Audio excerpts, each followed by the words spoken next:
eh, bekerja sama dengan Ikatan Alumni Prasetya Mulia, khususnya pada SIG Financial Club, untuk mengikuti mengadakan kegiatan pada hari ini. Nah, terima kasih juga untuk Bapak Ibu sekalian yang sudah ada join pada kesempatan hari ini. Selamat pagi Mas Arif. Apa kabar Mas Arif? Selamat pagi Mas Reza. Kabar baik. Gimana? Suara saya terdengar jelas? Dengar Mas. Oke. Nah, jadi berhubung sudah jam 9:05, jadi kita akan mulai saja kegiatan pada hari ini. Nanti seiring berjalannya waktu, biar Bapak Ibu yang akan mengikuti kegiatan hari ini join juga. Oke, jadi izinkan saya membuka kegiatan hari ini. Selamat pagi semuanya. Salam sejahtera bagi kita semua.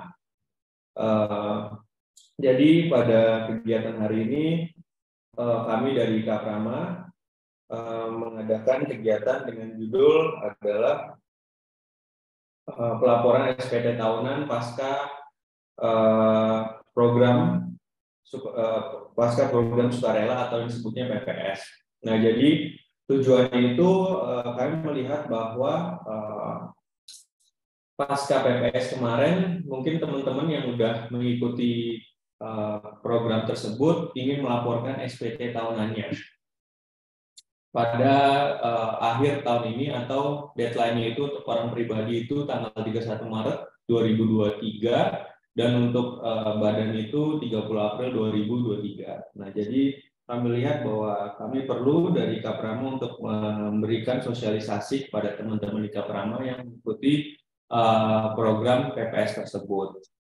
Nah, peserta kegiatan hari ini tentunya dari alumni dan juga dari umum, karena kami membuka buat umum. Oke. Jadi untuk mempersingkat waktu dan tempat kami berikan kepada tim dari Direktorat Jenderal Pajak.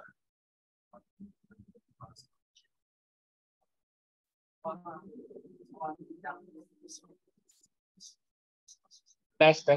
Mas Reza, suara saya cukup terdengar? Dengar Mas Arif? Oke. Terima kasih Mas Reza, Bapak Ibu peserta webinar Kaprama Financial Club yang hari ini berbahagia. Seperti yang disampaikan Mas Reza, selama beberapa saat ke depan kita akan berbincang tentang pelaporan SPT pasca program pengungkapan sukarela, ya. Mengapa harus dibicarakan? Mestinya kan SPT ya begitu-begitu saja dari tahun ke tahun.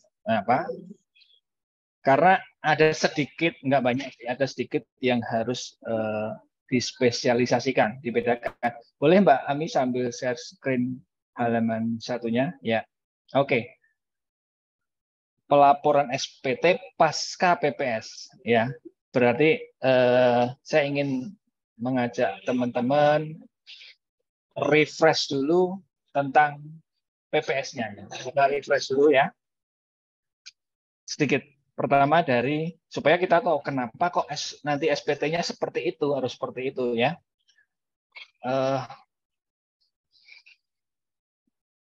Pertama kita lihat latar belakangnya terlebih dahulu ya. Bukan dulu sih, beberapa bulan yang lalu. Kenapa ada program PPS itu? Salah satu latar belakangnya itu, jadi ceritanya begini. Dulu ada program tax amnesty. Ternyata masih cukup banyak yang belum mendeklar seluruh asetnya di program tax amnesty tersebut ya. Padahal udah ikut, padahal tahu kan konsekuensinya TA itu nanti kalau nggak ikut tapi nggak penuh bisa kena PPh final PP 36 tahun 2017. Itu salah satunya. Kemudian salah duanya, ya, masih ingat Bapak Ibu, ada juga program PPS itu adalah khusus untuk orang pribadi ya. Orang pribadi ternyata itu datanya itu belum mengungkapkan seluruh penghasilan SPT dari 2016-20. Itu salah satu. Kemudian latar belakang yang keduanya, ya, masih terdapat WPOP yang belum mengungkapkan seluruh penghasilannya. Ya, ingat SPT 2016 sampai 2020, ya, belum melaporkan penghasilan dan sudah penghasilan tersebut sebagian sudah terwujud menjadi harta. Ingat, ada rentangnya ya.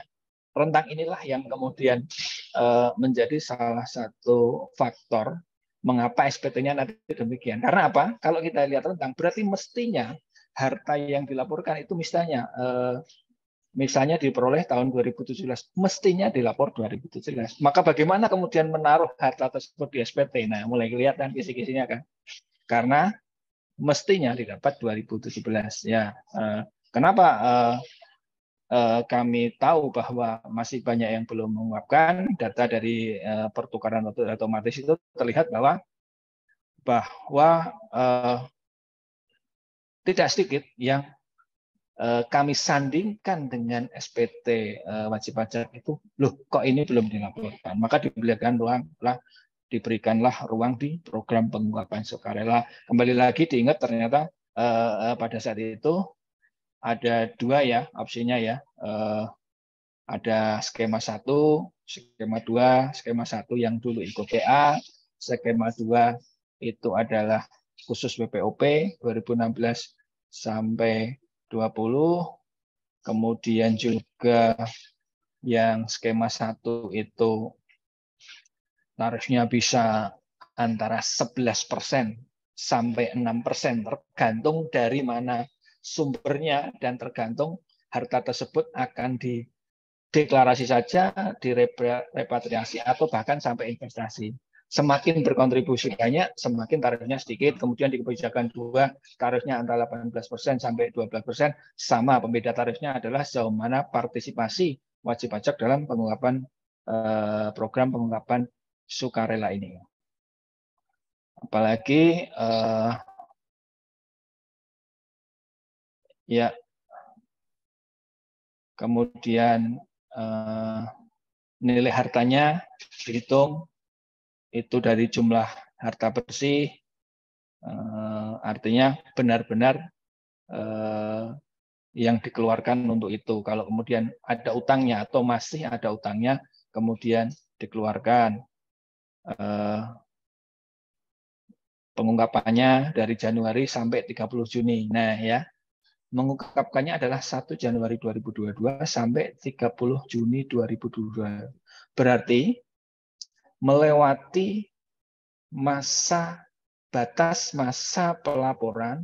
Kalau Mas Reza Ratu tadi batas pelaporan SPT 2022, ini berarti melewati batas masa pelaporan 2021, Maret dan April. Maka mulai saya perlihatkan nih tentang konsekuensi pelaporan SPT-nya, maka tidak perlu dilaporkan SPT 2021 karena bisa jadi wajib pajak itu salah satu pertimbangannya ya, karena bisa jadi wajib pajak yang ikut PPSI ini sudah melaporkan 2021 ya. Salah satu pertimbangannya, ada juga pertimbangan yang lainnya. Jadi belum perlu ditaruh 2021, tapi taruhnya di 2022 ya.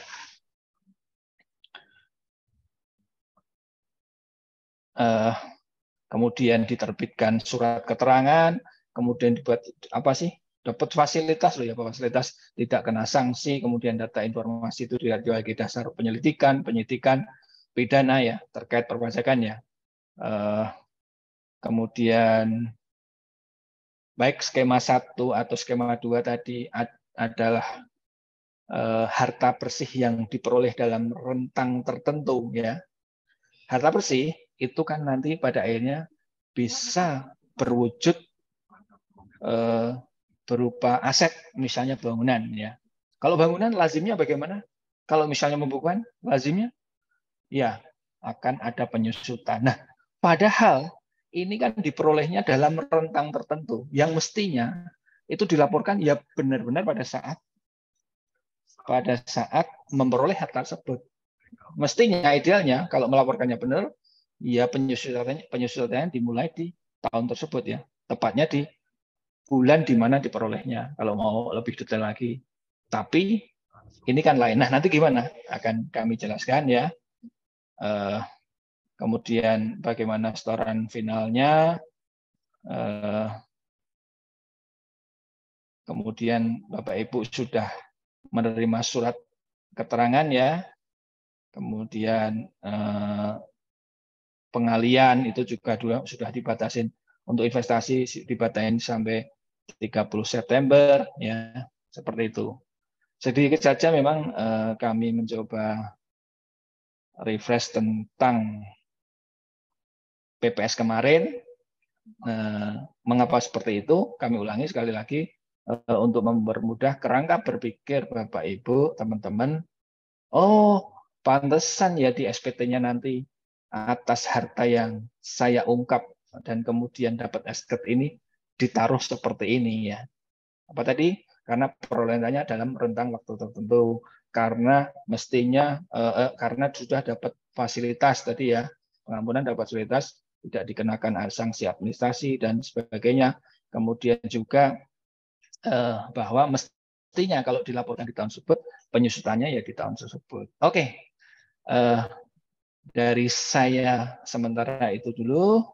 Nanti kita lebih banyak diskusi, namun sebelum diskusi akan sedikit diteruskan juga oleh teman kami Mbak Elvirami, Mbak Ami, tentang gimana sih regulasinya yang ada di Peraturan Menteri Keuangan yang mengatur tentang SPT ini di pasal berapa, kemudian bagaimana nanti juga sedikit dicontohkan di SPT-nya itu ditaruh di mana. Baik SPT itu e-form, baik itu orang pribadi, ataupun kalau mungkin ada pembukuan. Begitu aja, terima kasih. Assalamualaikum warahmatullahi wabarakatuh. Silakan Mbak Ami, lanjut. Baik, terima kasih Pak Arief. Mas Reza Datuk, saya lanjutkan, izin. Baik, selamat pagi. Assalamualaikum warahmatullahi wabarakatuh. Selamat pagi Bapak Ibu. Kita ketemu lagi di kesempatan hari ini. Yang akan kita bahas hari ini seperti yang disampaikan oleh Pak Arief tadi terkait bagaimana pelaporan SPT tahunan badan maupun orang pribadi yang wajib pajak tersebut mengikuti program pengungkapan sukarela. Jadi mungkin memang periode batasnya sampai Juni kemarin kita sudah mengikuti program pengungkapan sukarela ini. Nah nanti sebentar lagi nih sudah mau masuk masa pelaporan ya, bulan-bulan pelaporan SPT tahunan. Jadi kita yang wajib pajak mengikuti PPS, gimana nih pelaporan SPT tahunannya. Jadi mari kita bahas bersama. Izin saya share screen kembali materi kita hari ini. Ya, dan Bapak Ibu, hari ini saya juga tadi ada Pak Arief, ada saya, Ami, ada nanti juga Mas Angga, ada Mbak Adel juga. Nanti kita diskusinya bareng-bareng. Nanti kalau Bapak Ibu ada pertanyaan, tidak apa-apa, nanti kita diskusikan bersama terkait pelaporan SPT pasca PPS ini. Nah, kita lanjutkan. Dasar hukumnya, yang pertama di Undang-Undang Nomor 7 Tahun 2021 atau Undang-Undang Harmonisasi Peraturan Perpajakan, karena di sana awal mulanya muncul nih kita mengenal adanya program pengungkapan sukarela ini. Lalu terkait pelaksanaannya bagaimana diatur di Peraturan Menteri Keuangan di PMK 196, dan mungkin Bapak Ibu yang ikut PPS sudah membaca juga PMK ini bagaimana caranya, berapa tarifnya, dan lain-lain ketentuannya, semuanya ada di PMK 196 ini. Nah, pokok pengaturan pasca pelaporan SPT pasca PPS ini, yang pertama, seperti kita tahu yang mengikuti PPS itu ada kebijakan 1, ada kebijakan 2, yang mengikuti PPS itu bisa badan, bisa orang pribadi. Kalau kebijakan 1 badan dan orang pribadi, kalau kebijakan 2 hanya orang pribadi saja. Nah, ketentuannya untuk pelaporan SPT tahunannya nanti, OP maupun badan, yang pertama yang perlu kita pahami bahwa bagi wajib pajak yang memperoleh surat keterangan yang diwajibkan menyelenggarakan pembukuan harus membukukan nilai harta bersih yang disampaikan dalam SPPH sebagai tambahan atas saldo laba ditahan dalam neraca. Jadi ini contohnya misalnya untuk badan, Bapak Ibu yang memiliki badan misal PT yang mengikuti PPS ini, tentunya apabila kita akan melaporkan SPT tahunan badan, kita menyiapkan laporan keuangan kita. Salah satu dari komponen laporan keuangan itu adalah neraca, ya, adalah neraca. Nah, di dalam neraca itu nanti untuk tahun 2022, karena kita tahu bahwa harta yang kita ikutkan PPS kemarin itu menjadi harta perolehan 2022. Jadi dia kita dilaporkan di SPT tahunan 2022. Nah, untuk badan yang menyelenggarakan pembukuan, nanti harta tadi itu di dalam neraca dimasukkan, serta dia dimasukkan ke dalam tambahan saldo laba ditahan. Ya, jadi nanti pada pada saat Bapak Ibu mau merekamnya di SPT atau dalam saat pembuatan laporan keuangannya untuk komponen neraca nanti saldo laba ditahan ini harus dimasukkan di dalamnya nilai dari harta yang kita ikutkan PPS. Nah, yang kedua, terhadap tambahan harta dan utang yang diungkap diperlakukan sebagai perolehan harta baru dan perolehan utang baru. Utang baru wajib pajak sesuai dengan tanggal surat keterangan serta dilaporkan pada SPT tahunan pajak penghasilan tahun pajak 2022. Ini udah firm semua ya bahwa harta yang kita ikutkan PPS, harta bersihnya, harta dan hutangnya itu menjadi perolehan 2022. Ya, jadi seolah-olah dia menjadi harta baru di SPT 2022 seperti itu. Untuk tahunnya sesuai surat keterangan, tanggalnya sesuai dengan surat keterangan yang kita peroleh. Nah, selanjutnya yang perlu kita perhatikan juga adalah harta yang diungkap jika berupa aktiva berwujud, maka itu tidak dapat disusutkan. Dan jika dia berupa aktiva tidak berwujud, maka itu tidak dapat diamortisasikan untuk tujuan perpajakan. Nanti inline nih pada saat kita membuat laporan keuangan atau pada saat kita WP Badan mengisi SPT, nanti kan ada lampiran-lampiran khusus yang kita isi.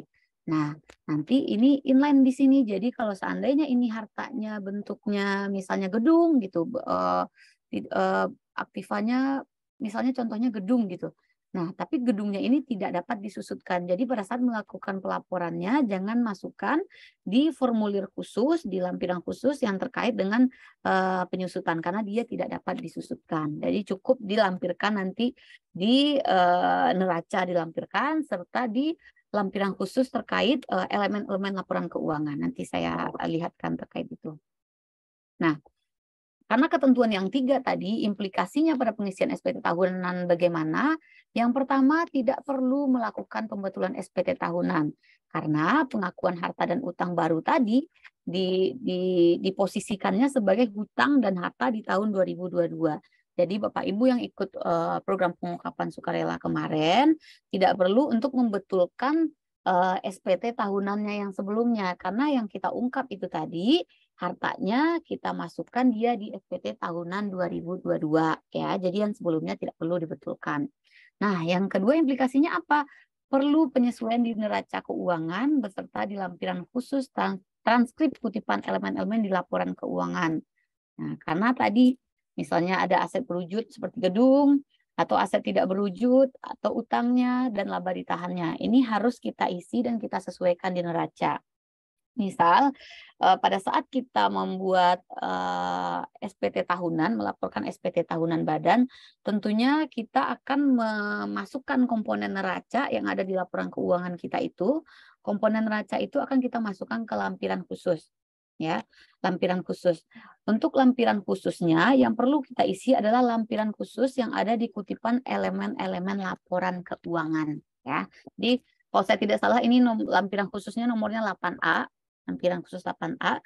Di situ perlu diisi. Jadi misalnya harta yang kita ungkapkan itu nilainya 100 juta gitu. Harus kita masukkan dia di dalam lampiran 8A tersebut. Serta biar dia balance tentunya di sampingnya juga harus kita masukkan dari sisi utangnya, serta kita masukkan juga dia sebagai laba ditahannya. Masukkan di sana. Jadi untuk penyusutannya, untuk di lampiran 1, kalau saya tidak salah terkait penyesuaian fiskal, jika ada penyusutan di sana tidak kita isi. Karena kembali lagi bahwa harta yang kita ikutkan PPS untuk wajib pajak yang menyelenggarakan pembukuan tidak bisa dilakukan penyusutan ataupun dilakukan amortisasi. Ya, jadi cukup nanti di neraca di laporan keuangan kita tampilkan di pelaporan SPT kita masukkan, kita tuangkan di lampiran khusus 8A. Gitu. Nah, ini sambungannya juga karena atas aset baru tersebut tidak dapat diamortisasi atau tidak dapat disesuaikan. Nah, jadi lampiran khusus yang kita isi cukup yang di lampiran elemen-elemen tadi, 8A tadi, itu kita isi. Nah, selanjutnya, ini ketentuan terkait WP non peserta TA. Jadi kemarin memang wajib pajak non peserta TA juga bisa mengikuti program pengungkapan sukarela ini untuk PPS kebijakan 1. Maka terkait pelaporan SPT tahunannya bagaimana, sama ketentuannya sesuai yang ada di pasal 21 PMK 196 bahwa nanti dia jika hartanya itu jika menyelenggarakan pembukuan, maka harta bersih itu dimasukkan ke saldo laba ditahan. Dan juga harta yang diikutkan PPS tersebut diperlakukan menjadi harta perolehan 2022 dan disesuaikan dengan surat keterangan yang diperoleh oleh wajib pajak tersebut. Jadi ini perlakuannya sama. Kalau memang ada wajib pajak yang tidak ikut TA dan mengikuti PPS kebijakan 1. Nah, atau memang jika seandainya ini tambahan informasi untuk Bapak Ibu saja, jika wajib pajak non peserta TA yang memilih untuk melaksanakan pembetulan, tapi pembetulan itu dapat dilaksanakan, tapi harus diperhatikan nih jangka waktunya apakah masih bisa atau tidak, karena ada ketentuannya terkait pembetulan SPT tahunan tersebut ya. Nah, kita lanjutkan. Ini kita masuk ke tata cara pelaporan SPT-nya. Karena memang untuk materi terkait pelaporan SPT tahunan pasca TA ini tidak terlalu banyak. Ini kita langsung masuk saja ke contohnya. Di sini saya mencontohkan untuk SPT 1770 misalnya e-form ya, kita menggunakan e-form misalnya. Jadi Bapak Ibu sekarang mungkin ada di antara Bapak Ibu yang menggunakan e-form dalam pelaporan SPT tahunannya. Ini mungkin bisa langsung connect dengan contoh ini. Nah, misal untuk langkah awal seperti biasa kita masuk ke laman DJP Online, djponline.pajak.go.id, silakan Bapak Ibu masukkan NPWP-nya, kata sandinya, dan kode keamanan ini, lalu kita login. Setelah itu, ambil pelaporan, klik pelaporan, dan pilih e-form. Nah, nanti dia akan muncul e-form yang kita klik tersebut, tapi kita harus mengisi dulu pertanyaan-pertanyaannya ini, apakah Anda menjalankan usaha atau pekerjaan bebas, karena pertanyaan ini menentukan nanti form pengisian kita. Karena kita misalnya memang seorang pekerjaan bebas, maka kita pilih ya. Dengan kita mengklik ya, nanti form SPT 1770 akan bisa kita peroleh. Nih tahapannya, pilih tahunnya, lalu kita pilih email dan kirim permintaan. Ini bisa di sini juga. Nah, setelah formulir kita peroleh, nanti kita akan memperoleh nomor token yang dikirim ke email kita untuk mensubmit e-form ini nanti, setelah e-formnya berhasil kita isi. Nah, ini tampilannya seperti ini nanti yang perlu Bapak Ibu pahami terkait pengisian harta untuk wajib pajak yang mengikuti PPS. Untuk 1770 Bapak Ibu silakan langsung melihat di form 4-nya, formulir 4-nya. Di formulir 4 ini pada bagian harta silakan Bapak Ibu masukkan jenis hartanya apa. Misalnya hartanya rumah yang diikutkan PPS. Di sini dimasukkan jenis hartanya seperti kita lapor SPT tahunan biasa. Dan dimasukkan tahun perolehannya. Tahun perolehannya tahun berapa? 2022. Melihatnya dari mana? Dari surat keterangannya. Nah, 2022. Terus harga perolehannya berapa?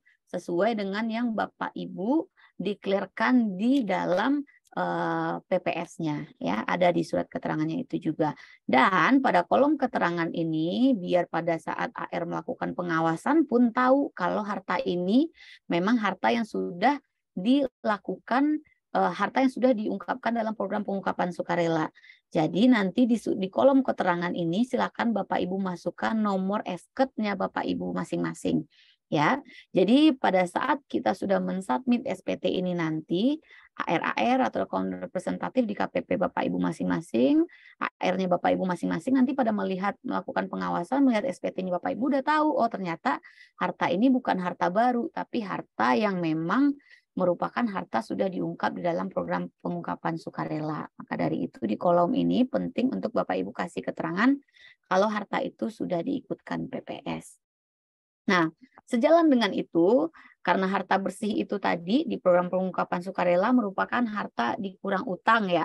Nah, atas utang tersebut juga harus Bapak Ibu masukkan di lampiran 4 ini. Masukkan di sini utangnya, nama pemberi pinjamannya siapa, alamat dan tahun peminjamannya, ditulis tahun 2022. Kenapa? Karena memang diatur di PMK 196 bahwa atas harta dan hutang yang diikutkan PPS itu menjadi harta hutang perolehan tahun 2022. Jadi silahkan nanti di sini Bapak Ibu masukkan tahunnya 2022. Nilainya bagaimana sesuai dengan surat keterangan Bapak Ibu masing-masing ya. Jadi jangan ragu nanti, waduh ini utangnya saya lihat nilainya berapa. Sesuaikan dengan surat keterangannya Bapak Ibu diisi di sini. Nah, lalu silahkan harta-harta lainnya juga diungkapkan, dimasukkan di sini diketik setelah harta-harta kita misal 2022 ini harta selain harta PPS yang masih ada juga harus diungkapkan, dimasukkan di sini, diketik semuanya di sini, utangnya juga. Setelah itu form selesai, kita submit dia di sini, kita masukkan kode verifikasi yang tadi masuk ke email kita submit. Ini kodenya seperti yang tampak di layar, ada di email Bapak Ibu masing-masing, masukkan kodenya dan pelaporan SPT tahunannya selesai nanti setelah kita submit dan bukti pelaporan masuk ke dalam emailnya Bapak Ibu. Nah, ini saya tambahkan contohnya jika seandainya Bapak Ibu merupakan wajib pajak yang menggunakan formulir 1770S. Nah, misalnya karyawan lalu mengikuti program pengungkapan sukarela dan tahun 2023 besok untuk melaporkannya bagaimana atas harta tersebut. Nah, jika Bapak Ibu menggunakan formulir 1770S dan pelaporannya menggunakan e-filing, Bapak Ibu login seperti biasa, seperti contoh tadi 1770, login ke dalam DJP online-nya, pilih lapor SPT, pilih e-filing, dan pilih buat SPT.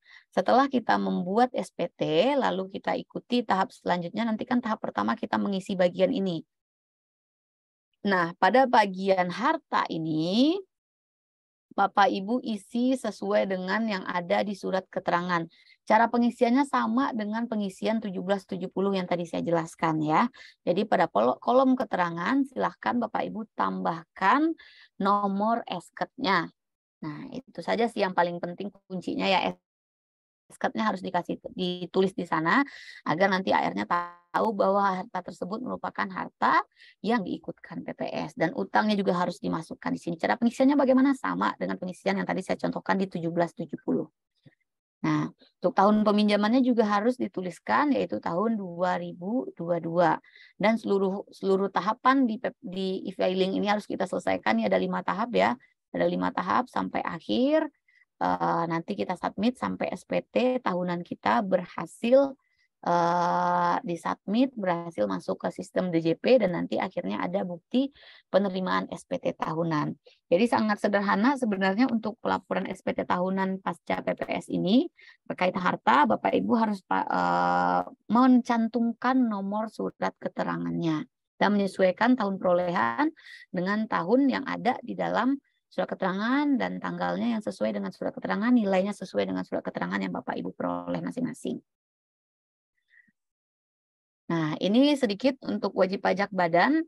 Untuk wajib pajak badan, nanti seperti yang tadi saya sampaikan, silahkan sesuaikan pada saat mengisi laporan keuangan di kolom neraca, itu nilai yang kita ikutkan PPS, misalnya dia itu bangunan, misalnya nilainya yang kita ikutkan PPS itu masukkan menjadi saldo laba ditahan.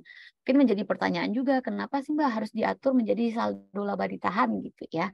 Karena kembali lagi bahwa program PPS ini hadir agar harta-harta tadi yang Bapak Ibu ikutkan program pengungkapan sukarela-nya ini lebih fleksibel penggunaannya. Lebih fleksibel di sini maksudnya bagaimana? Jadi kalau dia dimasukkan ke saldo laba ditahan, artinya kan dia tidak dibagikan dan dia masuk ke dalam saldo laba ditahan, nanti bisa Bapak Ibu gunakan untuk melakukan investasi. Karena seperti kita tahu bahwa di PMK 196 itu diatur jika seandainya nanti mau diikutkan investasi bisa, dan tentunya tarifnya lebih kecil ya kepada saya ikut PPS, makanya dimasukkan dia ke dalam saldo laba ditahan. Itu mempermudah juga jika Bapak Ibu pada saat ikut PPS memasukkan harta tersebut ke investasi, ke tujuan investasi. makanya dia dimasukkan ke saldo laba ditahan. Jadi tidak dibagikan, harus kita bukukan ke dalam saldo laba ditahan. Nah, dan perlu Bapak Ibu perhatikan juga karena di PMK 196 diatur atas harta yang diungkap tersebut apabila wajib pajak melakukan pembukuan, contohnya badan yang kita bahas di sini. Harta itu misalnya salah satunya gedung atau bangunan, biasa kan kita lakukan penyusutan karena dia bentuk aset berwujud. Tapi karena harta ini kita ikutkan PPS, maka tidak dapat dilakukan penyusutan. Jadi pada saat nanti Bapak Ibu mengisi SPT tahunan, formulir lampiran khusus terkait penyesuaian fiskal ini dia di lampiran 1, kalau saya nggak salah 1A ya. Untuk penyesuaian penyusutan ini di penyesuaian fiskal jangan dimasukkan harta yang diikutkan PPS. Misalnya untuk badan Bapak Ibu ada PT, kita punya harta berwujud misalnya ada 3 gitu.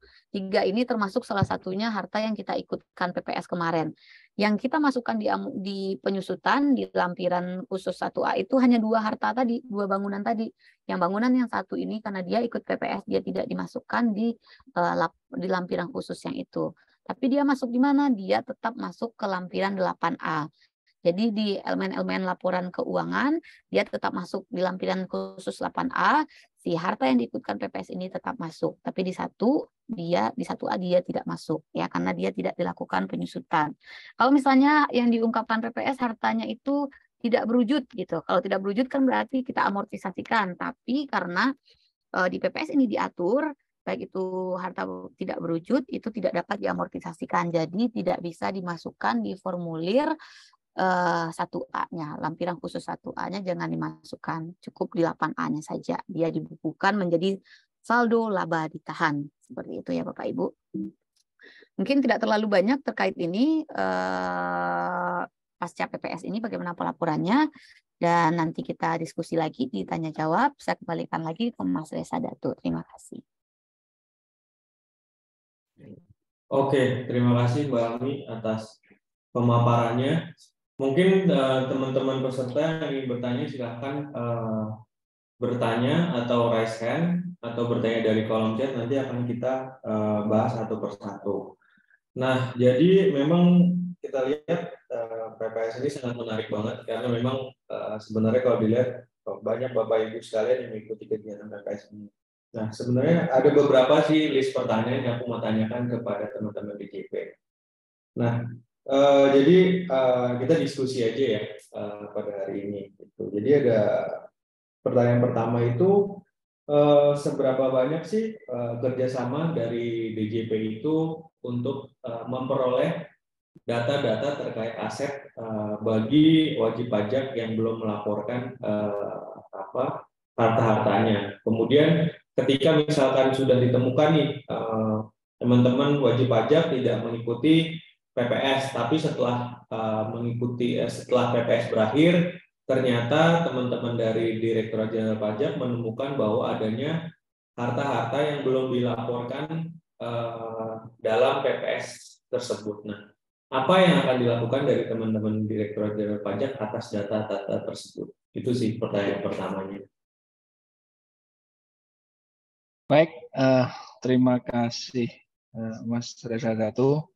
Ada satu pertanyaan tapi cabang 2 atau 3 ya, dan cabang 3 ya. Oke, tentang data dan pertukaran informasi ya. Oke, gini aja. Jadi sekarang itu sudah sangat jamak, bahkan mungkin niscaya ya. Kalau kita beli sesuatu itu ini uangnya habis 500.000 gitu, enggak kan? Pakai transaksi uang kertas. Jarang sekali, sudah sangat jarang sekali. Apalagi kalau nilainya jutaan. Pasti transfer rekening, virtual account, transfer ya apapun lah, atau pakai uang-uang elektronik yang lain ya. Nah, maka jelas salah satu mau transaksi apapun, kalau sudah melewati itu, sudah pasti data itu connect ke tempat kita ya, sudah pasti itu. Jadi kita tidak perlu melihat, tidak sampai kemudian data pembelian mobil, data dari data dari misalnya developer perumahan, ya, belum lagi data misalnya ekspor impor. Tanpa ketiga yang saya sebutkan akhir pun, dari bank saja itu sudah meng-cross check atas semuanya ya, itu ya. Jadi sangat banyak lah. Nah, ditambah informasi lagi, sekarang sudah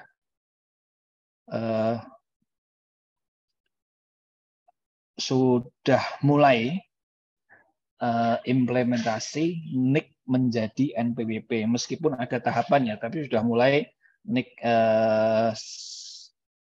Kita udah pernah NIK NPWP belum ya Mas Reza itu? Kalau enggak, kalau belum bisa kita agendakan. Atau udah pernah ya?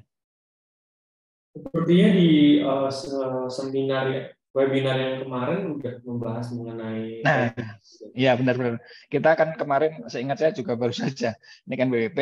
Nah itu jelas begitu Bapak Ibu bertransaksi kemudian menggunakan identitas dan NIK, ya itulah NPWP Bapak Ibu. Jadi semakin ke depan, depannya nggak terlalu jauh lah, mungkin bulan depan, tahun depan itu semakin ke depan akan semakin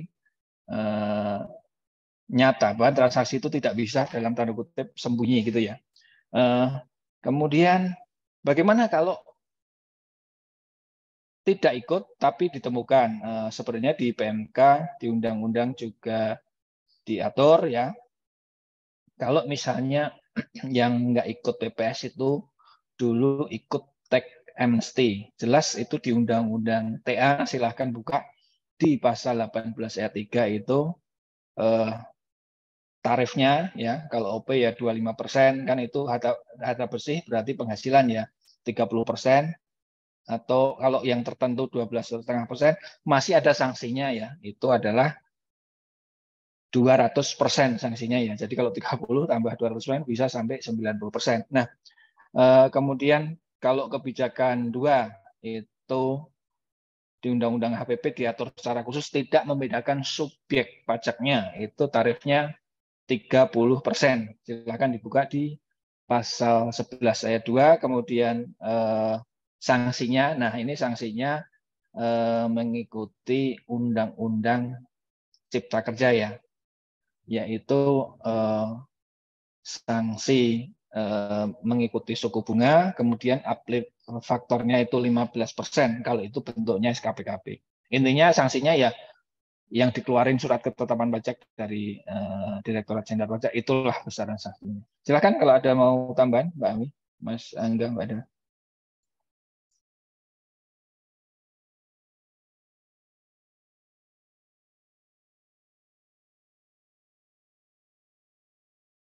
Ada? Kalau nggak ada, boleh Mas Angga. Oke.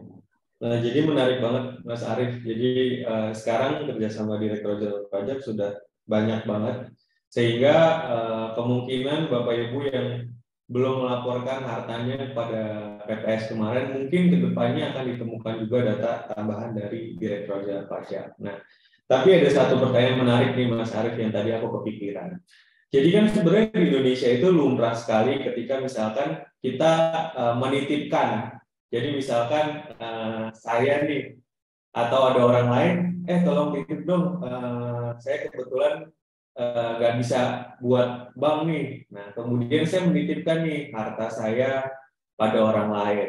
Nah kemudian ternyata ditemukan data tersebut oleh Direktorat Jenderal Pajak. Nah apa sih yang bisa dilakukan oleh orang tersebut yang dititipkan untuk menjelaskan bahwa harta tersebut itu bukan atas nama saya, tapi atas nama orang lain?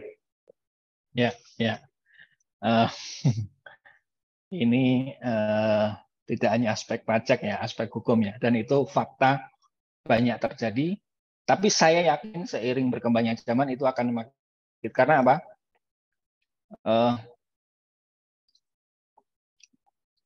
Seseorang begitu, legalitas itu kan apa yang ada di dokumen ya, ya, aspek hukum menyeluruh, ini bisa pajak, bisa kepemilikan, bisa kemudian perjanjian, utang piutang dan sebagainya ya.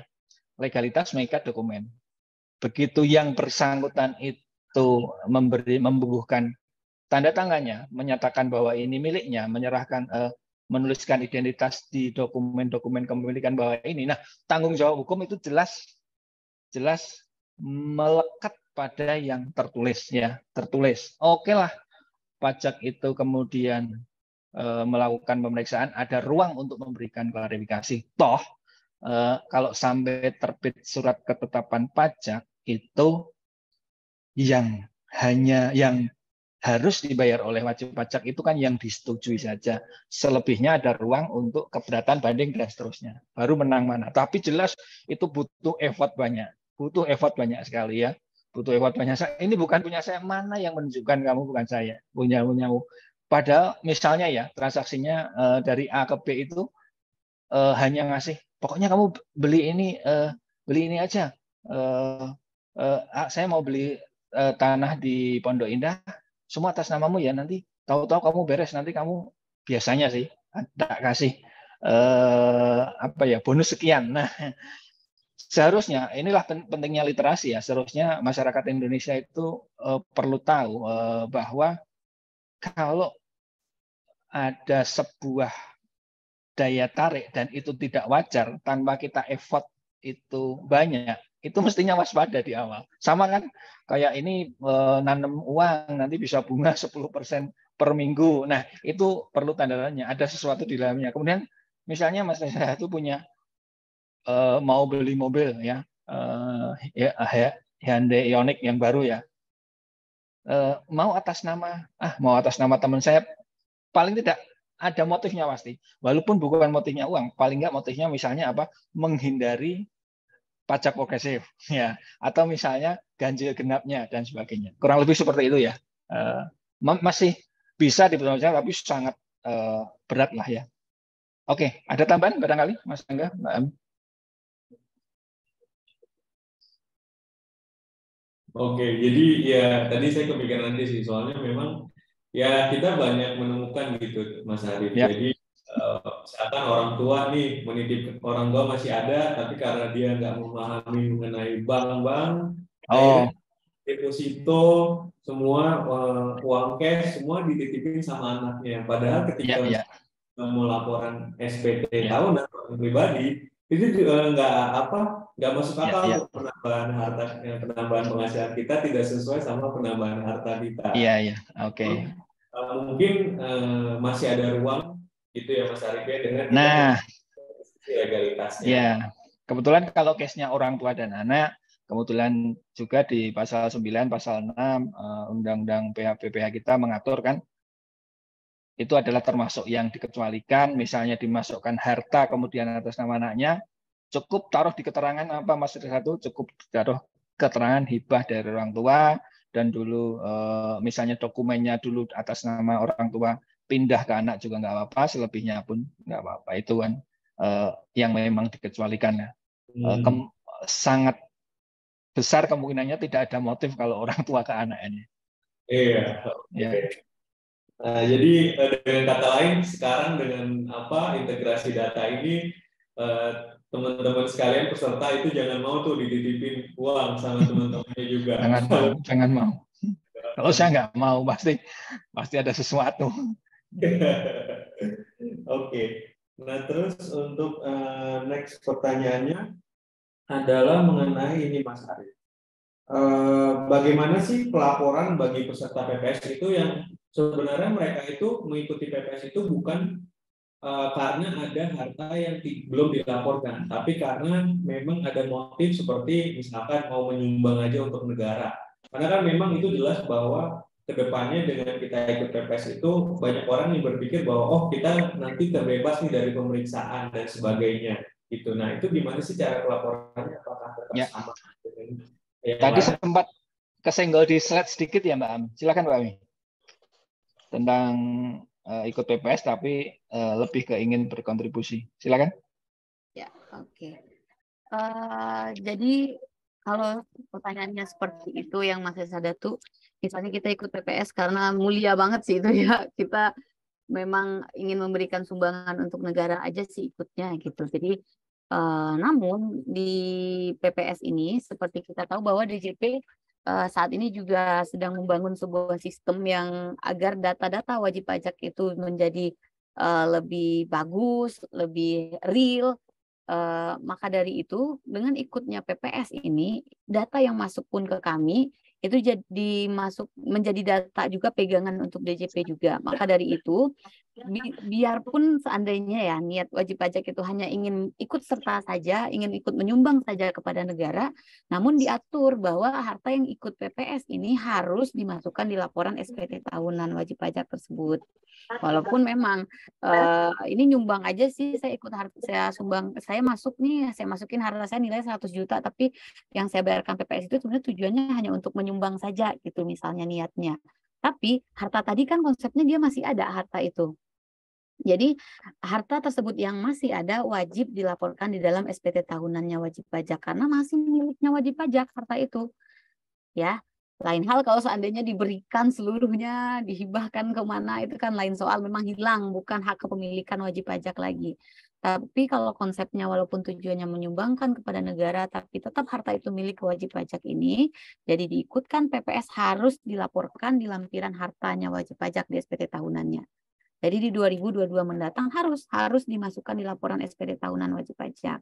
Karena apa? Ini biar inline. Jadi seandainya data yang masuk ke DJP, misal saya ikut PPS, saya masuk data saya ke DJP ada harta saya senilai 100 juta. Oke, DJP udah punya data nih kalau atas nama saya Elvirami ada harta 100 juta nih tambahannya seharusnya.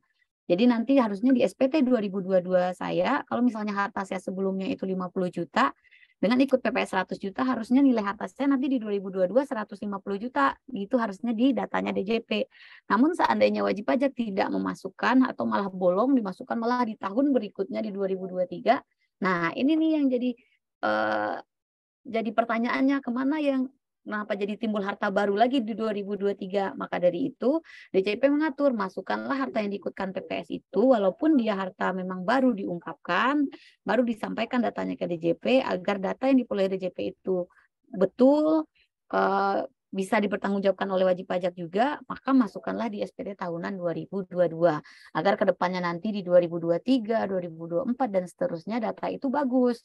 Dan walaupun ditemukan oleh AR di KPP-nya masing-masing, nanti bisa dijelaskan kalau harta ini sudah saya ikutkan PPS. Karena kondisinya hartanya masih ada, kecuali hartanya memang tiba-tiba di tahun berikutnya dihibahkan, diberikan ke orang lain, misalnya seperti itu, baru mungkin dihilangkan. Tapi kalau kondisinya masih ada dan diikutkan PPS, harus dimasukkan di dalam SPT tahunan. Begitu Mas Reza Datuk.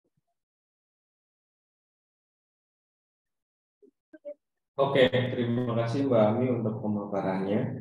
Nah, jadi walaupun memang kita hanya ikut menyumbang aja dalam kegiatan PPS kemarin, jadi memang harta tersebut wajib untuk kita laporkan. Itu wajib dilaporkan. Cukup dilaporkan saja karena nggak bayar lagi tuh Mas Reza. Yang penting dilaporkan saja. Karena bayarnya cuma 1 kali pas PPS, sumbangannya tadi cuma sekali. Yang penting harus dilaporkan. Oke. Nah, sebenarnya ada nggak sih Mbak Ami atau Mas Arief dasar hukumnya itu yang mengatur seperti hak-hak bagi peserta PPS gitu. Mungkin tadi kan dijabarinya lebih banyak ke bagaimana cara pelaporan. Nah, kemudian mungkin Bapak Ibu pengen tahu nih sebenarnya dengan ikut PPS itu apa sih hak-hak yang diterima setelah mengikuti PPS itu? Mungkin Mbak Ami bisa share sedikit. Ya, kalau hak-hak yang akan diperoleh wajib pajak ini kita lebih ke manfaat mungkin kali yang Mas Reza ya. Jadi kalau di awal waktu program PPS ini baru dicanangkan sampai bulan Juni kemarin itu, memang disampaikan kepada wajib pajak kalau wajib pajak yang ikut PPS, karena kita tahu PPS kemarin itu kan ada 2 ya, ada kebijakan 1 dan kebijakan 2. Anggaplah kita berbicara kebijakan 2 untuk wajib pajak orang pribadi, misalnya yang mengikuti kebijakan 2. Kebijakan 2 ini kan adalah atas harta perolehan dari tahun 2016 sampai 2020 yang belum ada di SPT tahunan 2020. Lalu wajib pajak ini ikutlah PPS. Misal harta itu sebenarnya ada di 2017 nih, lalu saya ikutkan deh PPS karena nggak ada di SPT tahunan saya 2020. Ikutkanlah harta tersebut di PPS. Nah, di PMK diatur 196 itu bahwa wajib pajak yang mengikuti PPS kalau memang nilai harta yang diungkapkannya sudah betul, jumlah harta yang sudah diungkapkan sudah betul kepada DJP, maka wajib pajak mengikuti PPS kebijakan 2 ini, orang pribadi ini nanti tidak akan diterbitkan ketetapan ya, tidak akan diterbitkan ketetapan selama tahun pajak 2016 sampai 2020.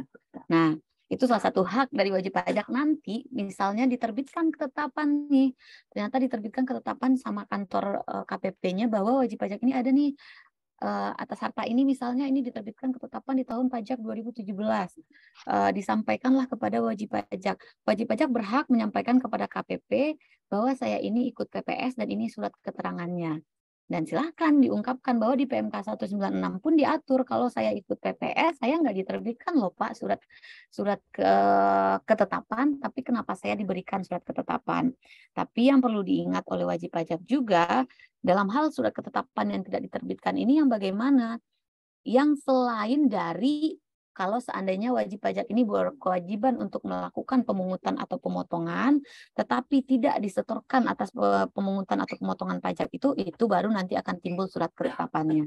Ya, tapi selain dari itu tidak akan diterbitkan surat ketetapan. Jadi kembali lagi, jadi wajib pajak tersebut yang mengikuti kebijakan 2, hari ini kita berbicara kebijakan 2, misalnya yang tadi saya contohkan, wajib pajak orang pribadi ini mengikuti kebijakan 2, lalu ternyata di tahun 2017 muncul ketetapan, lihat ketetapan yang muncul itu atas apa, yang diterbitkan oleh AR itu atas apa, atau yang diberikan oleh kantor KPP-nya itu atas apa. Misalnya atas ada temuan dari DJP, data dari DJP bahwa sebenarnya wajib pajak ini ada loh melakukan pemotongan, misalnya pemotongan pajak untuk wajib pajak lain tapi tidak disetorkan misalnya. Nah, itu baru ada peluang untuk terbitnya ketetapan. Seperti itu. Tambahan Mas Rengga tuh. Ya, jelas di pasal 11 itu diatur bahwa tidak diterbitkan ketetapan pajak ya. Tadi Mbak Ami sudah menyampaikan. Contoh aja di skema 2 tadi, bahkan dari 2016 sampai 2020. Kalau terbit itu tadi salah contoh ekstrim yang disampaikan Mbak Ami, cukup melampirkan SK-nya. Artinya gini, tanpa itu pun di sistem kami sudah terpilah secara otomatis bahwa WP ini sudah SK, ini nggak akan diterbitkan. Ya.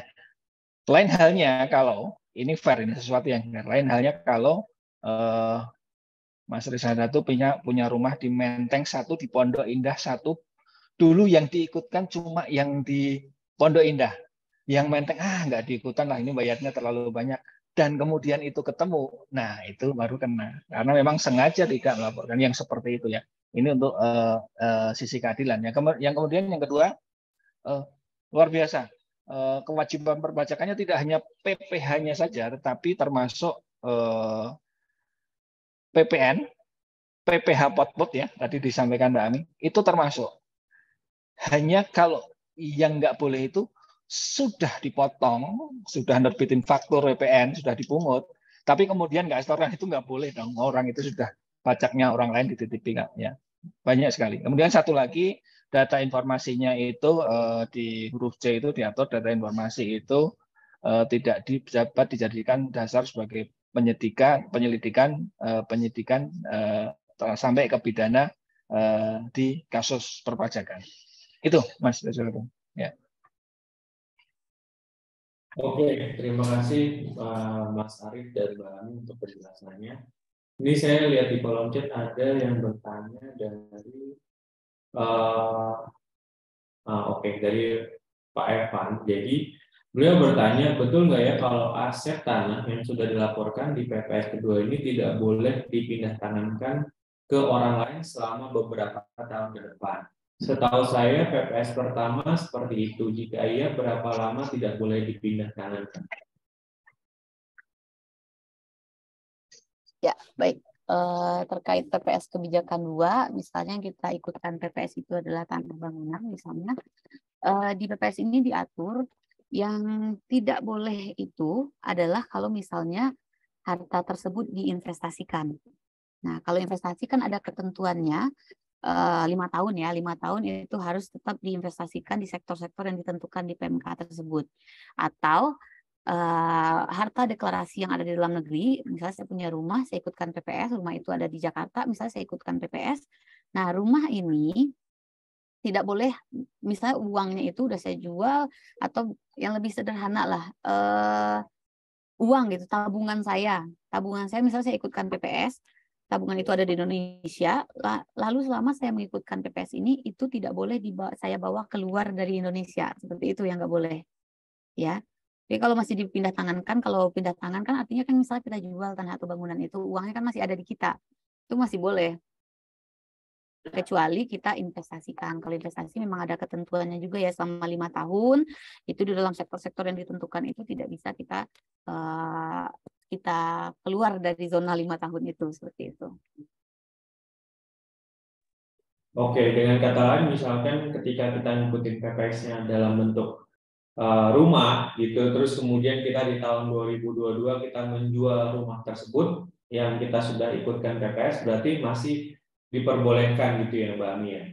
Boleh, asalkan di SPT tahunannya kalau di ini PPS kita kemarin kan masuknya di 2022 ya. Terus kita jual misalnya nanti di 2023 SPT-nya harus penyesuaian bentuknya apa lagi nih rumah yang dijual tadi. Misal rumah yang dijual berubah menjadi ruko gitu misalnya, dari rumah menjadi ruko. Nanti di 2023 nanti dia menjadi ruko keterangannya di hartanya. Seperti itu. Oke, tapi kalau misalkan kita sudah atas rumah tersebut, misalkan kita investasi, kita dalam bentuk uang cash. Nah, uang cash itu apakah kita perlu investasikan dalam instrumen investasi yang disebutkan di awal itu dalam kegiatan BPS, atau kita boleh, misalkan kita mau investasikan sesuai keinginan kita lah, di luar dari ketentuan yang sudah diatur untuk investasi tersebut. Ini kalau terkait investasi. Kalau terkait investasi ini maksudnya Mas Reza, kalau seandainya wajib pajak di awal berkomitmen untuk investasi atau berkomitmen untuk deklarasi biasa saja, nanti baru mau investasikan uangnya bebas atau gimana? Oh, misalkan kita kan tadi kan kita ikut PPS nih dalam bentuk rumah. Kita ya. sudah rumahnya di tahun 2021, kemudian kita terima dalam bentuk uang cash nih, kita nggak melakukan pembelian ruko lagi gitu. Nah, itu kita perlu untuk melaporkan itu, atau kita pertanyaan, jadi kita perlu menginvestasikan uang tersebut kan. Kalau kita lihat ketentuan PPS itu ada tuh instrumennya, kita perlu investasi di mana gitu-gitu kan. Nah, apakah kita perlu investasikan sesuai ketentuan itu, atau kita boleh investasi dalam bentuk lain nih gitu sih Pak? Oh iya, oke. Enggak, PPS enggak se-ekstrim itu kok Mas Reza. Jadi kalau untuk ketentuan investasi ini dia mengunci tarif kan di awal. Jadi pada saat kita mengikuti PPS dan kita memilih untuk menginvestasikan harta yang kita ikutkan PPS itu kan tarifnya berbeda. Ya, tarifnya berbeda. Jadi kalau misalnya wajib pajak awalnya tidak memilih untuk mengikutkan harta ini PPS, pasti dia pakai tarif yang lebih tinggi pasti pada saat membayar PPh-nya. Misal harta yang saya ikutkan PPS ini rumah, dan saya sudah ikutkan PPS tapi tidak saya investasikan, jadi tarifnya saya memilih untuk tarif biasa saja, tidak untuk tarif yang diinvestasikan. Maka dari itu nanti di tahun berjalan misalnya saya ingin menjual rumah saya itu dan saya investasikan ke bentuk lain, itu boleh, tanpa harus ke bentuk investasi yang ditentukan di PMK 196. Oke, cukup clear sih Mbak Ami. Oke. Nah, terus kemudian ada pertanyaan-pertanyaan iseng nih Mbak Ami. Ini kan setelah kita ada tax amnesty, kemudian kita ada PPS. Nah, ada nggak sih kemungkinan kita ada program-program seperti kegiatan ini ke depannya? Karena memang akhirnya pada masyarakat nih jadi maksudnya kayak nggak percaya nih, karena tax amnesty pertama katanya cuma sekali doang, ternyata nextnya ada program lagi. Nah, gimana tuh untuk menjawab keresahan seperti ini? Sebenarnya PPS sama tax amnesty itu bukan sesuatu yang sama gitu, nggak bisa disamakan sebenarnya Mas Desa ya, bukan sesuatu yang sama sebenarnya antara tax amnesty dengan PPS itu dulu, karena dari ketentuannya saja sudah berbeda ya dengan tax amnesty yang dulu yang lalu kita ikuti. Tax amnesty syaratnya beda, manfaat yang diperoleh juga beda dengan PPS ini. Makanya dari itu menurut kami antara tax amnesty dengan PPS itu tidak bisa kita samakan seperti itu. Terus pertanyaan kedepannya nanti apakah ada lagi yang kedua, ketiga, keempat terkait ini? kami belum bisa menjawab terkait sehubungan dengan itu ya, tapi kami harapkan kalau seandainya wajib pajak sudah menyampaikan SPT tahunannya dengan betul, sudah memenuhi kewajiban perpajakan dengan betul, sehingga data yang diperoleh DJP pun kualitasnya sangat baik, sangat bagus, sesuai dengan kondisi wajib pajak sebenarnya, tentunya kita tidak membutuhkan itu lagi sebenarnya. Tapi untuk kedepannya apakah ada lagi, kami belum bisa menjawab terkait itu. Karena kami berharapnya dengan PPS ini sebenarnya data DJP jadi bagus. Jadi biar kita memiliki data yang baik, jadi wajib pajak tidak perlu lagi nih ikut ini. Jadi datanya bagus, semuanya sesuai dengan keadaan real sebenarnya. Maka hadirlah PPS itu memperbaiki itu juga basis datanya kita. Oke, terima kasih, Izin Pak. menambahkan, Mas Reza Datu. Ya. Silakan, Oke, seluruh pungutan termasuk pajak atau termasuk regulasi apapun di Undang-Undang Dasar pun sudah diatur bahwa itu mestinya, bukan mestinya, bahwa itu berdasar undang-undang. Itu berdasar undang-undang. Artinya pajaknya, kemudian termasuk dulu tax amnesty, termasuk pengungkapan sukarela ya, dari kalimatnya pun sudah beda ya. Itu semua berdasarkan undang-undang ya. Undang-undang terbit ya, eksekutif, legislatif ya, yudikatif ya gitu ya. Undang-undang terbit merupakan kesepakatan antara rakyat dan pemerintah ya. Dibuatlah rancangan undang-undang, rakyat diwakili oleh wakil rakyat, kemudian terbitlah undang-undang itu, termasuk itu. Nah, bagaimana kemudian nanti ada atau enggak? Ya tergantung kesepakatan rakyat dengan pemerintah tadi mengeluarkan atau tidak. Nah, kalau dikeluarkan undang-undang itu memang kesepakatannya nanti entah 10 tahun lagi, 20 tahun lagi, 100 tahun lagi bisa jadi. Tapi sejauh ini di rule di tempat kami ya tidak ada seperti yang disampaikan Mbak Ami tadi. Itu aja Mas Reza itu. Oke, terima kasih Mas Arief untuk tambahannya. Jadi memang yang sangat sulit itu kita sebenarnya mengedukasi masyarakat gitu. Masyarakat lebih melihatnya kayak, oh ini tuh mirip-mirip sama tax amnesty, padahal memang secara konsepnya itu memang berbeda antara tax amnesty sama PPS ini. Cuman balik lagi ya itu karena memang pemahamannya juga mereka tidak mengerti mengenai tax amnesty, nggak mengerti mengenai PPS, mereka mendengar dari gosip-gosip itu, nah itulah yang susah yang kita edukasi ke mereka, ya itu gosip-gosipnya itu yang perlu kita pecahkan, ya sangat-sangat sulit Pak. Gitu. Nah, kemudian ada tambahan pertanyaan juga Mas Arief. Nah, sebenarnya ketika misalkan kita ada harta yang kita belum ikutkan juga di PPS, nah kemudian kita nih baru inget nih setelah kita PPS 6 bulan ternyata kurang cukup tuh bagi masyarakat karena memang ternyata hartanya itu banyak sekali, jadi ada yang mereka miss ketika PPS kemarin. Jadi mereka mungkin baru ingetnya di bulan-bulan ini bahwa oh tahun berapa 2016 atau 2017 kita beli rumah nih. Nah, kemudian baru ingat di tahun ini. Nah, bagaimana sih prosesnya atau apa yang bisa dilakukan orang tersebut untuk melaporkan atas harta tersebut yang sudah dibeli ketika selama jangka waktu PPS itu dari yang 2016 sampai 2020? Itu sih mungkin dari Mbak Ami atau Mbak Tarik yang mungkin menjawab. Oke, Mas Reza. Terkait harta yang diikutkan PPS, sebenarnya tuh di awal juga sudah disampaikan bahwa ini PPS ada lagi nih disampaikan kepada wajib pajak agar ayo deh seluruh hartanya ungkapkan yang memang sebenarnya itu kurun perolehannya ditentukan mau itu kebijakan 1 atau kebijakan 2. Kalau memang itu hartanya ada, ungkapkan seluruhnya gitu kan. Kuncinya di situ harusnya seluruhnya yang disampaikan. Namun ternyata wajib pajak karena satu dan lain hal malah tidak menyampaikan seperti yang keadaan sebenarnya. Harusnya ada 3 misalnya harta yang harusnya memang merupakan objek PPS tapi yang dimasukkan hanya 2. Yang satunya bagaimana? Yang satu tidak dimasukkan. Nah, kalau seandainya harta tersebut ada dan wajib pajak tidak menyampaikan lalu DJP menemukan data, tentunya yang dibayar wajib pajak lebih besar daripada yang diikutkan PPS kemarin. Ya, itu.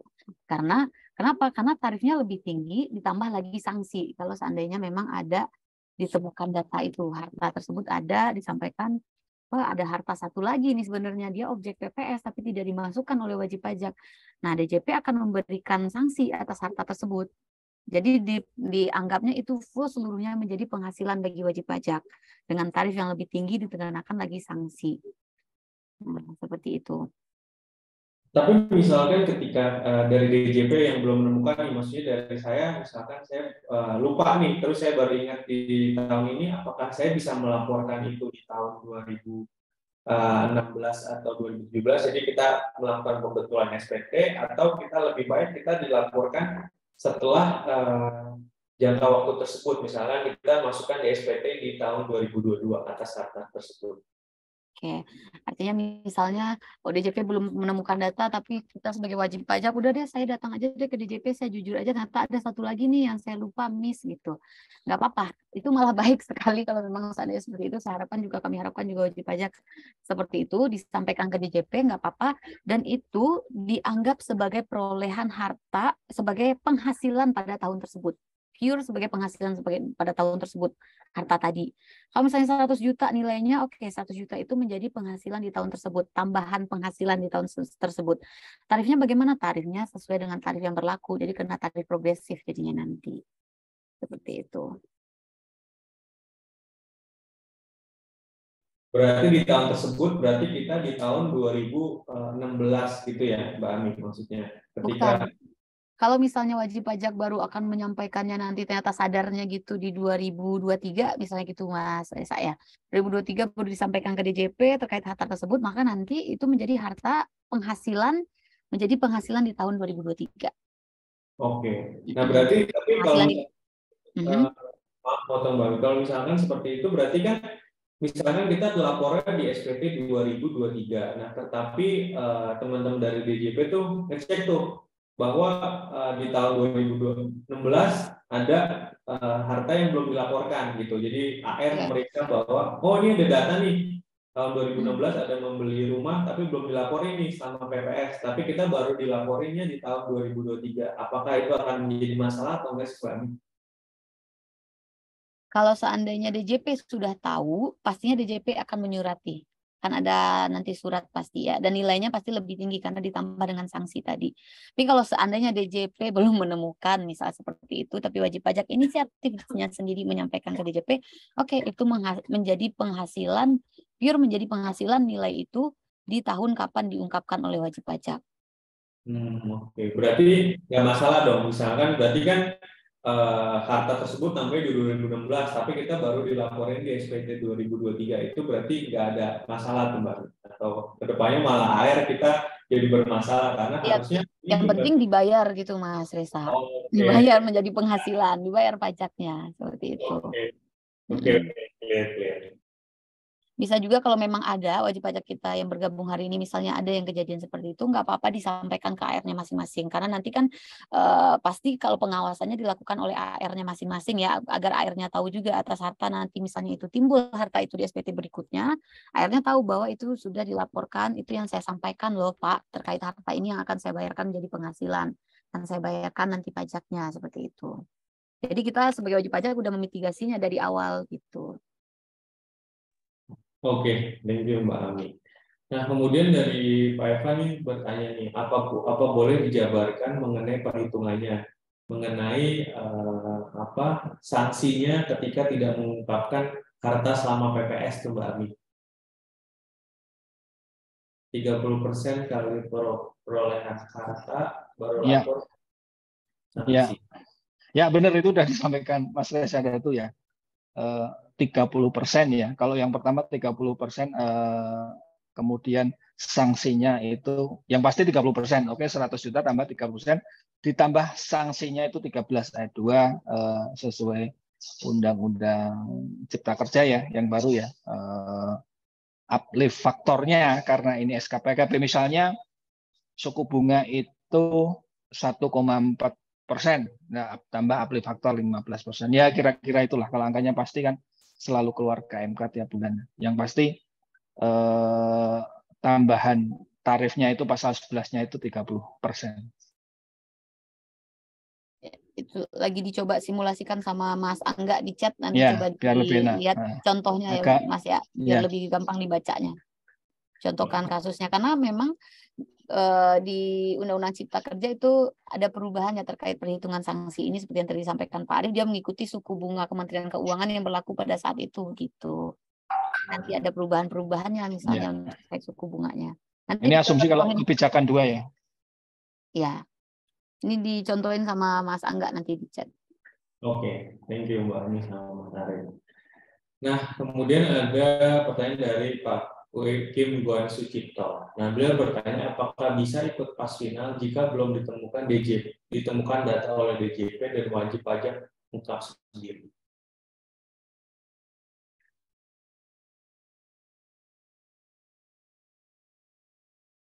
Terkait pas final, apakah Bapaknya sebelumnya mengikuti tax amnesty? Karena untuk pas final kan kalau seandainya mengikuti tax amnesty. Oke, mungkin asumsinya berarti ikut tax amnesty yang pertama ya Mbak. Berarti harta tersebut sebelum tahun 2016. Iya, Gitu. tentunya kalau pas final tarifnya lebih besar daripada kita PPS kemarin ya. Tapi kalau pada periode PPS kemarin kan kita memang tidak mengikuti pas finalnya, ikuti PPS-nya. Tapi kalau sekarang memang mau ikut pas final lagi, tentunya tarifnya lebih besar daripada zaman kita PPS kemarin. Tapi itu lagi kuncinya, ikut TA atau tidak ikut TA kah saat itu. Oke. Kalau mengikuti TA berarti masih bisa mengikuti pas finalnya. oke.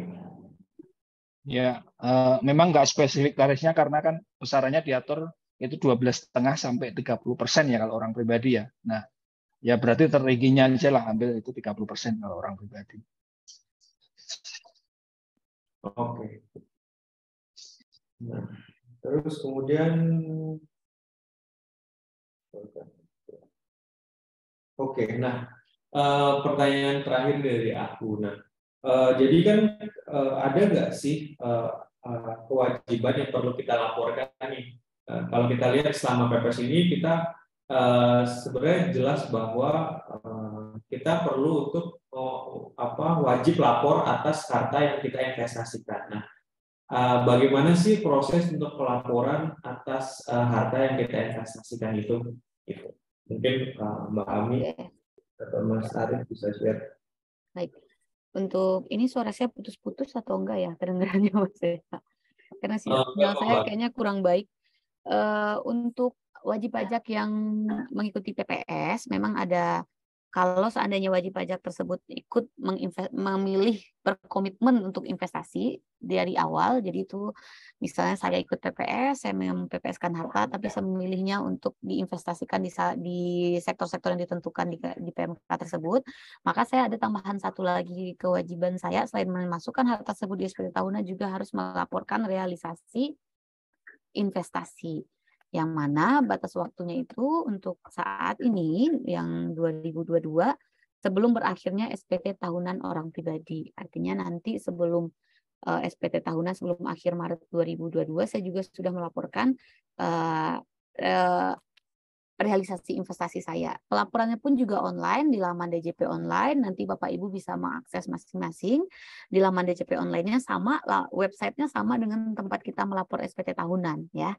Cuman bedanya untuk saluran investasi, realisasi investasi ini kita masukkan di e-reporting namanya. Jadi nanti Bapak Ibu silakan lihat menunya e-reporting. Kalau seandainya tidak ada, nanti pada saat masuk ke laman DJP online-nya masing-masing dipilih di menu layanannya dulu.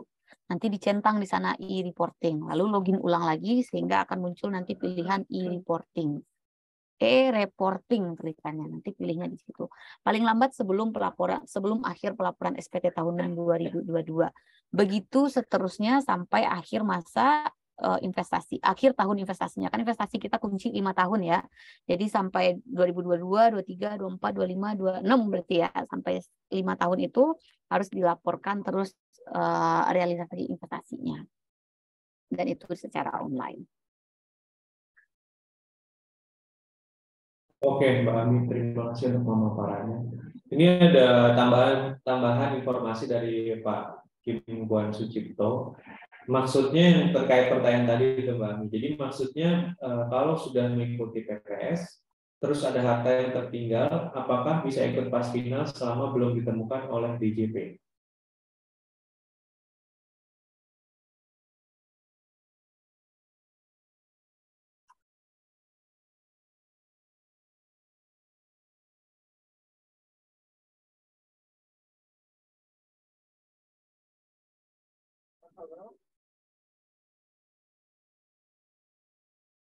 Sebentar Mas Reza, terkait ketentuan ini saya akan memastikan dulu ya kalau untuk dari saya atau Pak Arif ada tambahan karena saya takut salah nih menjawabnya kalau yang terkait pas final ini karena saya fokusnya ke PPS hari ini.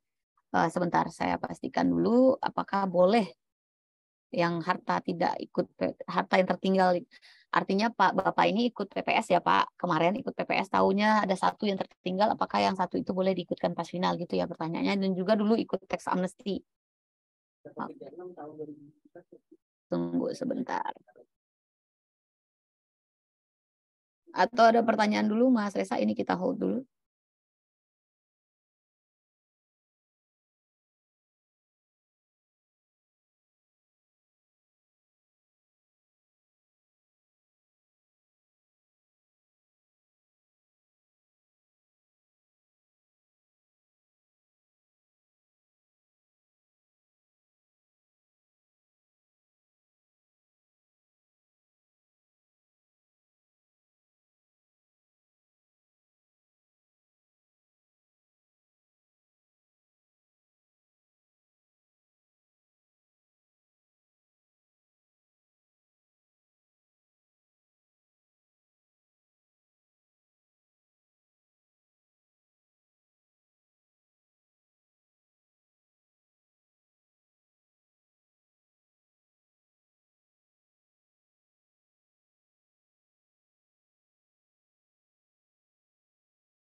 Mungkin Bapak Ibu yang ingin bertanya bisa masukkan ke kolom chat juga. Nanti akan kita bantu diskusi dengan tim dari Humas DJP.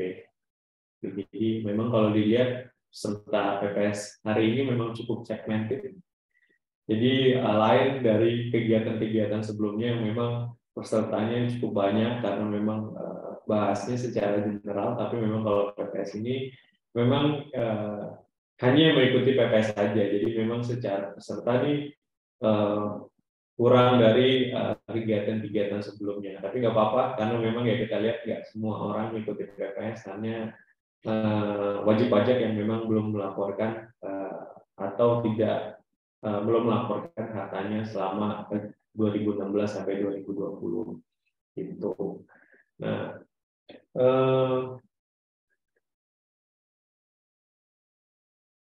terkait sama pertanyaan Oke, Mas Desa yang Pak Kim Guan Sucipto ya.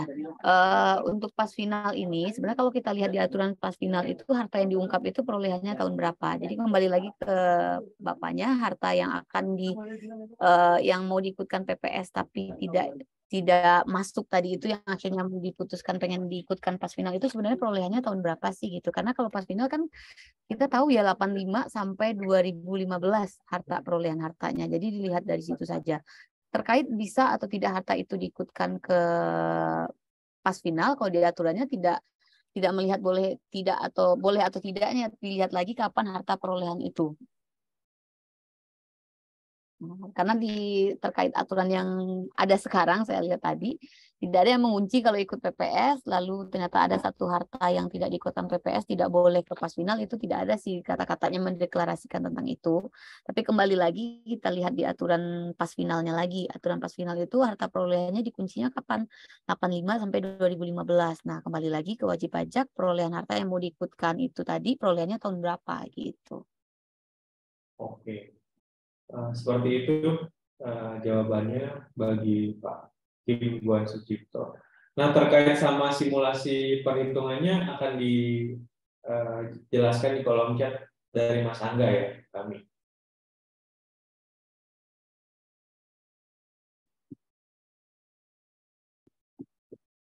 Saya ke-mute lagi.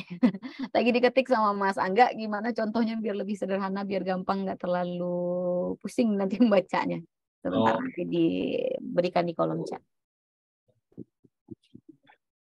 Karena kalau sekarang kan sanksi-sanksi gitu, bunganya ada ketentuannya, pakai KMK nomor berapa, dibagi berapa, kan kayak gitu sekarang Mas Reza.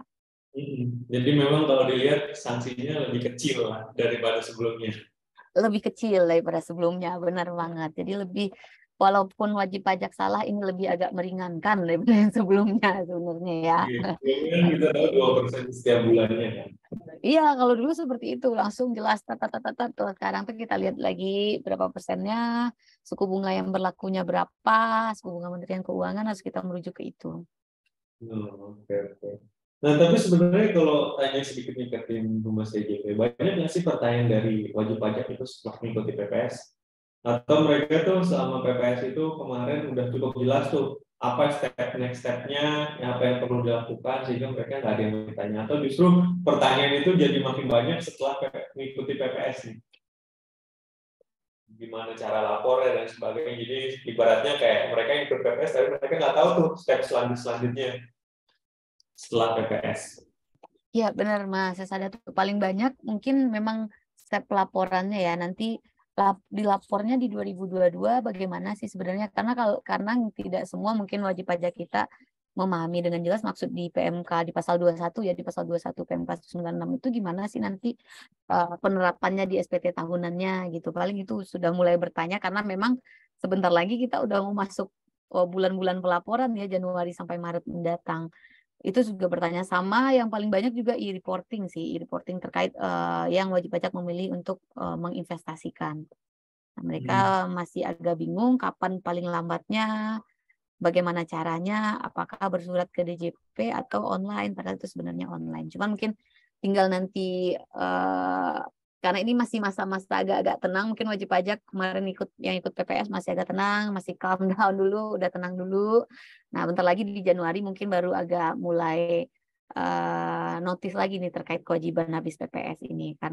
Tapi sebenarnya nggak terlalu memberatkan juga karena kewajiban walaupun wajib pajak ikut investasi, karena apa? Karena kewajiban pelaporannya itu batas waktunya hampir-hampir sama juga sama batas waktu pelaporan SPT tahunan kita. Jadi istilahnya satu kali dayung udah 2 pulau tuh kita terlampaui, istilahnya langsung e-reporting langsung aja di situ, langsung juga SPT tahunannya di situ biar nggak 2 kali nanti wajib pajak.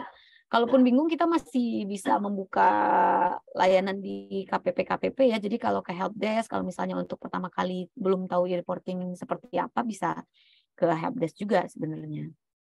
Sudah ada karena teman-teman yang di KPP Jakarta saya tanya juga sudah ada beberapa wajib pajak yang menanyakan terkait e-reporting ini.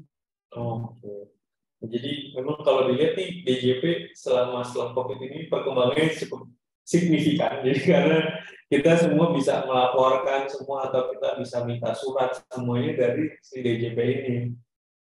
Seperti IPBK lagi diimplementasikan, kemudian SKF surat keterangan fiskal juga kita dulunya mesti bersurat, sekarang bisa kita download semuanya. Jadi memang perkembangan setelah COVID ini di DJP sangat-sangat signifikan lah gitu. Nah, jadi mungkin Bapak Ibu yang belum buka halaman dari DJP, silakan buka, terus kemudian explore karena memang banyak fitur-fitur menarik nih yang memudahkan Bapak Ibu sekalian. Nah, itu pertanyaan terakhir dari Mas Evan yang mungkin akan dijawab sama Mas Angga. Kita masih menantikan jawaban dari Mas Angga. Atau Mas Angga mau share secara lisan mengenai pemaparan bagi jawaban untuk Mas Angga? Ya, nah, masuk contohnya tuh. Oke. Mas Angga, jadi jawabannya aku izin bacakan sedikit ya. Jawaban dari Mas Angga untuk penjelasannya. Misalkan ada mobil di tahun 2019 belum lapor, di mana dibeli seharga 200 juta. Mobil tersebut baru diungkap di tahun 2022, maka atas harta baru tersebut dilaporkan di SPT tahunan 2022, dicatat di SPT harta perolehan 2019. Maka jika kondisinya sudah ikut PPS 2, sanksi yang dikenakan adalah 30% kali 200 juta sama dengan 60 juta plus sanksi KUP. Itu mengikut 0,9% kurs menteri uplift saat AR menerbitkan SPT dikalikan penghasilan untuk perolehan mobil tersebut. 500 juta, asumsi penghasilan belum lapor dikali 24 bulan, jadi 4,5 juta. Jadi total sanksinya itu adalah 64,5 juta. Namun ini hanya asumsi angka. Untuk kurs mengikuti regulasi yang terbit, asumsi sanksi KUP mengikuti potensi penghasilan yang timbul. Semua kembali ke penghitungan akhir. Nah, berikut penjelasan dari Mas Angga terkait dari pertanyaan dari Mas Evan. Nah, sepertinya ini pertanyaan terakhir dari peserta yang mengikuti webinar pada hari ini, Mbak Ari. Jadi mungkin saya mengucapkan terima kasih sekali kepada Bapak Ibu peserta yang mengikuti kegiatan hari ini, webinar, dan juga kepada teman-teman dari Direktorat Jenderal Pajak yang sudah mau meluangkan waktunya lagi nih untuk mengikuti mengadakan kegiatan bekerja sama dengan IKA Prama. Jadi harapannya ke depan kita terus dari IKA Prama bisa bekerja sama dengan Direktorat Jenderal Pajak untuk memberikan sosialisasi kepada teman-teman dari IKA Prama.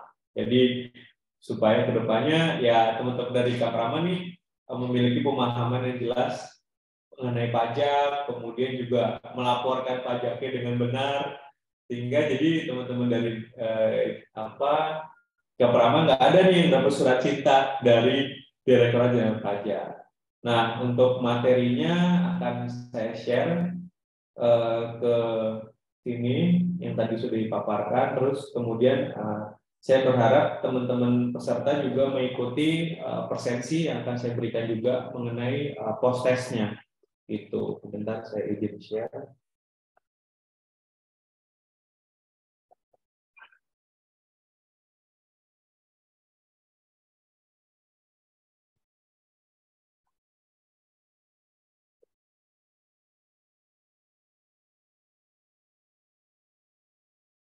Nah, berikut sudah di-share sama Mas Angga untuk link post-testnya.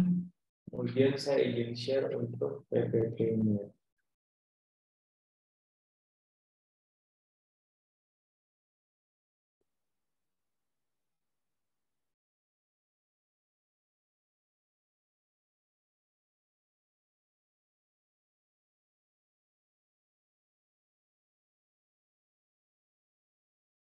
Untuk materi Mas Reza-nya yang berarti yang share ya, karena di saya kok nggak muncul kolom share materinya. Iya, sebentar.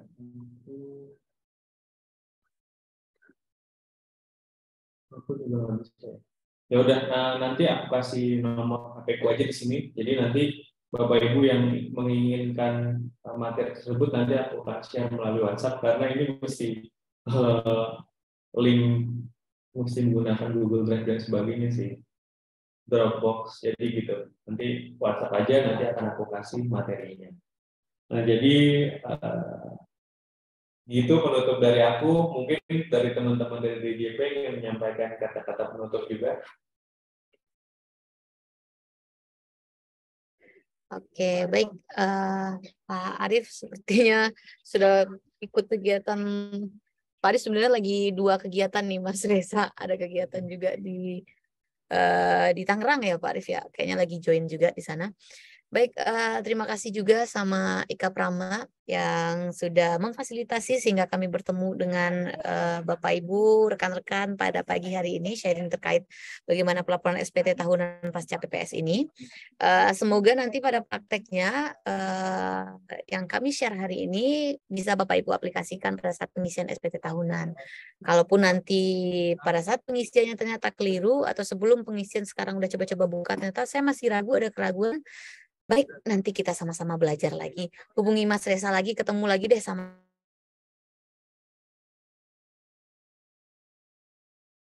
kami nanti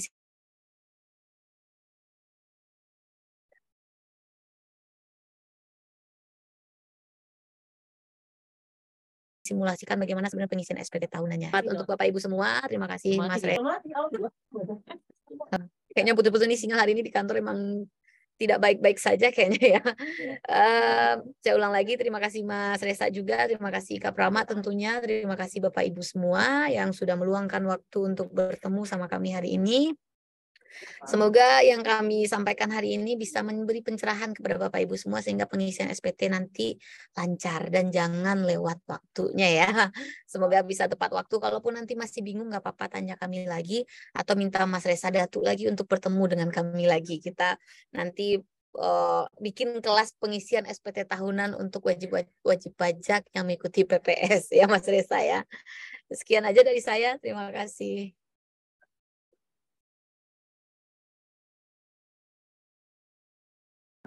Oke, jadi mari kita sudahi saja untuk kegiatan webinar ini. Terima kasih Mas Arief, terima kasih Mbak Ami, terima kasih Mbak Adel, terima kasih Mas Angga, dan terima kasih Bapak Ibu sekalian yang mengikuti kegiatan hari ini. Sampai jumpa pada kegiatan berikutnya. Oke, saya izin close untuk kegiatan webinar ini. Terima kasih.